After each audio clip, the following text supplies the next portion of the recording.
Okay. Just wanted to get the recording started since we are going to be kind of recapping and talking. So Chris, pretty normal, caring, considerate dude. Um, he tries to do what's right, and throughout throughout this movie, he's doing his best to uphold who he is and his morals while still doing right. We see this in his interactions with the Armitage family, Rose specifically, but even, for instance, Rose's brother, Jeremy, at the dinner table whenever they meet for the first time. Jeremy's aggressive the entire time. He's kind of unpleasant as well, but Chris is still trying to make that connection. So we know Chris as a moderately normal person. He tries hard to be good, essentially, okay? So we have this final scene where he's escaping and conflict is just being thrown at him like mega load, right? Person versus person conflict, just overload of that. He finally gets to a point where he's free, and this is before Rod shows up.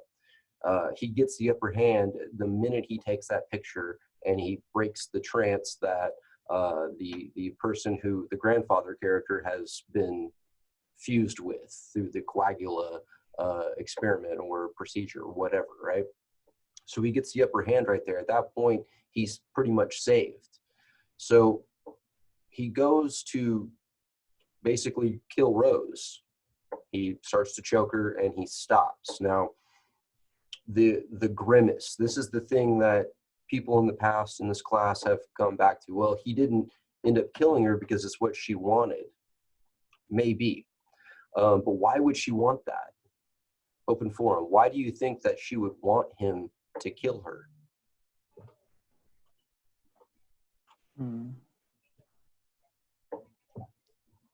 I say because the whole family was murdered. Okay. Well, she's already been shot in the gut and she dies shortly afterwards anyway. So she knows she's going to die, right? But why did she want Chris to be the one that kills her? Maybe to clear her conscience. Okay. Perhaps. They were in a relationship for 4 months or whatever, so maybe to make him feel bad about himself for killing his girlfriend. Okay. Maybe to have him change who he is as a character. Yeah. Yeah. Not a normal dude who tries to do right if you've also murdered somebody, right? Mm-hmm. Yeah. Any other ideas? Why do you think Rose wanted Chris to murder her?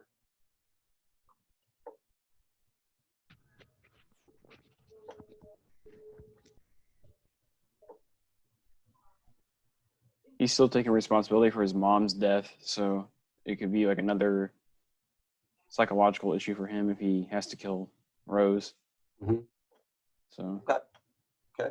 Could play to more psychological terrorism Chris experiences, right? He does it to himself, but the outside world also kind of helps him out, let's say, right? Yeah. Okay. So perhaps this act is him remembering who he is. It's almost as if, like when he took the picture and snapped those two characters out of their trance, that grimace snaps Chris out of his trance, because for just a moment, whenever he goes over her and he begins to put his hands around her neck, we're not looking at Chris anymore. Did you notice his demeanor changed, right? Yes, he's worn out. Yes, he's beaten up. Yes, he is done with the situation, scared, wants to get out. But we see a different Chris. We see not Chris, actually. We see this other character kind of take over Chris. That grimace snaps him out of that hypnotism, that other psyche that he's let himself slip into. And then we get the Chris again. We get the Chris who doesn't want to do harm, right? So he removes his hands and Rod is there to whisk him away, right?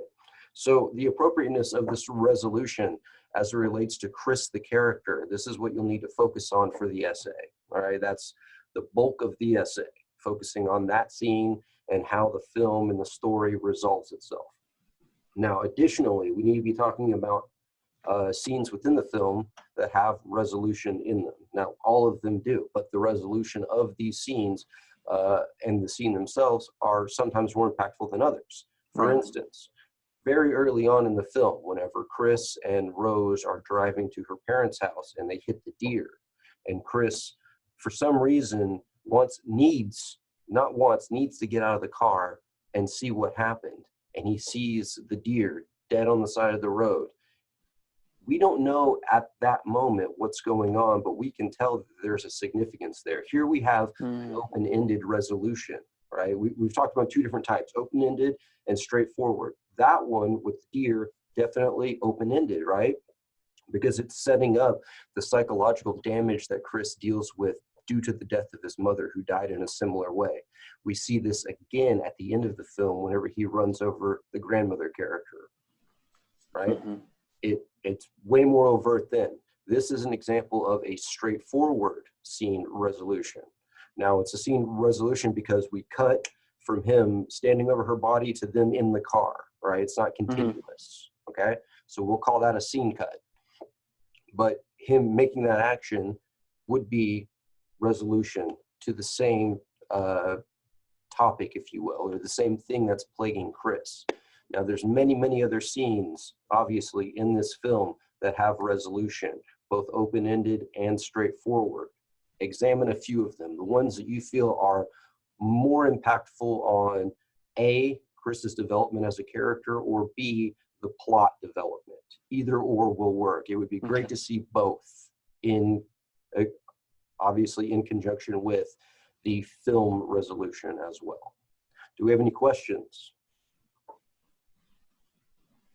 Is there anything that you would like me to recap or any clarification needed on the film or resolution, anything like that? Excellent. Okay. Well, people, this essay, Resolution and Get Out, will be due on Sunday at 11:59 p.m. Next week, we will begin our final film in sequence, which is Amelie. We will be watching it for cinematography. Now, a little preface and heads up on this one. It is a French film from the early aughts, I think maybe 2003, 4, somewhere around that neck of the woods. It is in French. There will be subtitles, so keep that in mind. I bring this up because at times that kind of destroys a watch for people sometimes when they watch a foreign film and there's subtitles.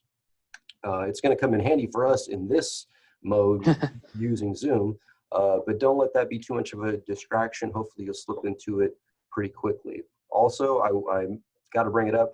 There is some brief nudity in Amelie. It is attempted to be done in an artful way, not in a grotesque sexual manner, but there is some nudity in it, so heads up there, okay? Otherwise, if there are no questions or concerns at the moment, I will see you all on Monday. Feel free to email me if you do have questions between now and the essay due date.